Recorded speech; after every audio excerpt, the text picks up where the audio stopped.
Hey, you guys, good morning. How's it going out there? It's your girl, Tiffany Chanel, and I always appreciate it when you guys stop by. So, before we get into the word of encouragement today, if you have not checked it out already, I have a new blog website that is called Tiffany Chanel Speaks, and you can find that at www.tiffanyshanelspeaks.com. There, you can grab your free 7-day devotional on bold faith and join the Tiffany Chanel Speaks community. All right, you guys, let's go ahead and get into it. So, are you willing to go the distance? Are you really willing to go the distance for the things that it is that you want and that's in alignment that God has for you? Are you really willing to go? Okay. Now, the reason why I ask you that is because I had to ask myself that question yesterday. It was full of frustration. Let's just put it that way. It was full of frustration. I I felt like everything that I was trying to accomplish, there was some type of barrier in the way. And I had to figure out if I was going to make the decision on whether or not that I would keep going until I accomplished what I intended to, or if I was going to quit. Most people tend to quit in the middle of the hard things. Okay. And when they're like, this is too much for me, I can't do it, I'm going to just stop right here. I've gone enough. I've done everything that I can possibly do, but I don't have any more to give. I don't have nothing else. I'm sure we've all used that line because I know for sure I have.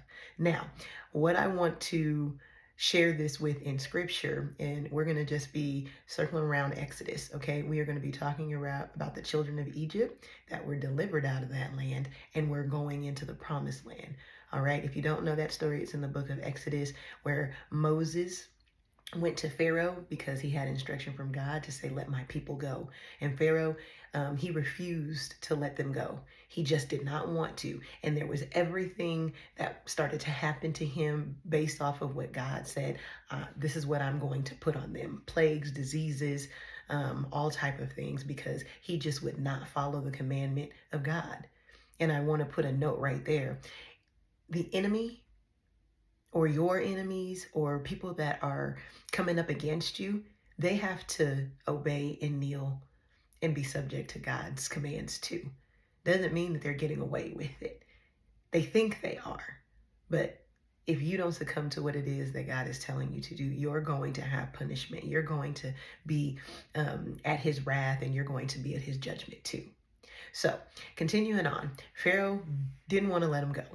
But at the end of the day, I'll say bottom line, making it a little bit simpler, is they were let go. Okay. And it was after the death of his son, because all the firstborn males in the land of Egypt, that was one of the things that came against that, I'll say, community before they finally released the Israelites. Okay. But what I want to continue to share and talk about is as they were going along. Okay, so this is, put your name in it, as Tiffany was going along, as whoever was going along, they started getting into these places where they were uncomfortable because it's not what they were used to. It's not what they were familiar with. So then they began complaining. Then they was whining and fussing like we all tend to do, because we're like, you didn't took something from me that I know and that is familiar. Even if it's not good for me, I might as well have stayed where I was at, because I'm walking this walk and I have no idea what it is that I'm doing. That means that you're trusting yourself and you're not trusting God. That's exactly what faith is, right? It's the things that we can't see, but it's what we're hoping for. And that's exactly what was going on with the Israelites. They were hoping for a new life. They didn't want to be slaves, succumb, beaten, any of those things anymore. But they took out pieces during their journey to complain to Moses and his brother Aaron, who walked them through this journey. And this intended to only take, okay, this journey to the promised land was only supposed to take them about 11 days or so. And it ended up being 40 years. 40 years because of disobedience, 40 years because they were complaining, 40 years because they weren't comfortable. They weren't happy with what it is that they were used to, and they were starting to say, I'd rather stay back where I was. Okay, I know this wasn't necessarily good, but we was eating good. They didn't like the manna. They didn't like the quail. They didn't like what it is that God was providing for them, because it didn't come wrapped in the package that they were used to seeing. It wasn't being delivered the way that they wanted it to, but they were gaining true freedom. They were gaining true independence. Okay. Now I'm going to circle back to what was happening to me yesterday. I am gaining independence, freedom from what it was that I was used to. And it doesn't look normal to me, right? And I had my moment yesterday. It was rough, like real talk. It was rough. I was complaining. I was in my feelings, and all of those things muddled my vision. It muddled my vision for the things that God was actually showing all around me all day long. I was with my husband and I was with my kids, and I'm so glad that my husband was with me along that journey. Another pin there. It's amazing and it's great to have people that are men and women of God that can hear God speak even into your situation. Even into your situation when you can't see. Because we don't always know what's happening to us, and we get into our flesh and feelings too, right?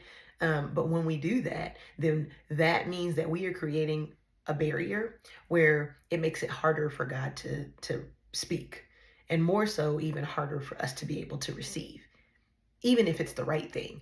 And then you start getting mad at the person, which that's what the Israelites are doing. They're getting mad at Moses. They were like, why you bring us here? Why in the world did you bring us out of here? We knew this. We don't know what this is. And it's your fault. But they didn't realize that they were being delivered based off a promise that God had already given them. And Moses was the man that was chosen to be able to do that. And even then, he didn't make it. Whole nother story. So continuing on, right? So the question begs, are you willing to go the distance? Are you willing to do what it is that God's asking you to do? Are you willing to be obedient even when it's scary, even when it's uncomfortable, even when it doesn't come the way that you thought it was going to be? So my little story is basically like there was a couple things that I had to do, and I went to the post office. I had to mail something off, and I couldn't. It was closed. Part of it probably because it was Indigenous People Day. I don't know how to say it, make sure I'm saying that right. But and maybe I just forgot. And because I was so in my feelings and needed to accomplish something, I didn't think about it the week before, excuse me guys with my voice, in order to get it out or, send it out. So I went on a Monday, which, is a holiday for a lot of people, slash government shutdown, whole nother story we'll talk about. But what I'm getting at is I just got really frustrated and irritated. So I left out of there and I just walked straight back to the car. And I posted a video yesterday that said, keep your head up, keep looking up. Okay. I had my head down yesterday. As I was walking back to the car, got into the car, I was telling my husband, I was like, it's closed. I was like, I can't send it. I'm running out of time. And today is my last day. Time limit, by the way. I didn't have any more. Yesterday was all I had because I hadn't done it the week prior. Whole nother thing. Next, my husband was like, look up. I looked up and there was a place called Pack and Ship that delivers mail to certified. And I was like, what in the world? And I wanted to start griping and complaining, but I'm more so like, this is ridiculous. I didn't look up yesterday. I was all in my emotions and my feelings in that moment. And then I went in, handled my business, did what I needed to do, came back out, and then we went about our merry way. Okay. So the next thing is, what were we doing? We were going to the store after our children had activities that they were in. So this next piece, we were in the store and we were making pizzas, homemade pizzas, kind of, sort of, but the concept was there. And so we were looking for fresh dough because we didn't have time to make any. And we were like, okay. And so we were going around and around and around and around and around in the store. We were asking people that actually work there that's supposed to have knowledge about where in the world their products are. And we kept being sent to the same place with no result. And my husband was told one thing, and then I was told one thing, and we were told at separate times, but we hadn't communicated because I was still shopping and going down the aisles with the kids. And so the part that I guess is funny is communication also in the pin there. It's important to know who's on your side and who's on your team. What have you found out? What do you know? Okay, I was told this and I've already gone there and I didn't see it. And sometimes you need a second eye, right? You need to make sure that it is what it is before you move on to the next thing.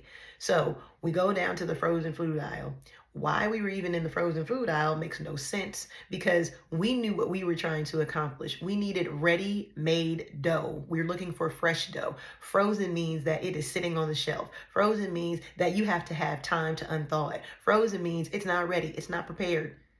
We're looking for something that's already done. So we were already in the wrong area too. But we started to kind of gripe and complain because we were like, no, we need to talk to somebody in the store that knows what we're talking about. So we're showing them the product on the phone. We're saying, hey, it says you guys have this. Where would it be located? Nobody in the store that's supposed to know has a clue.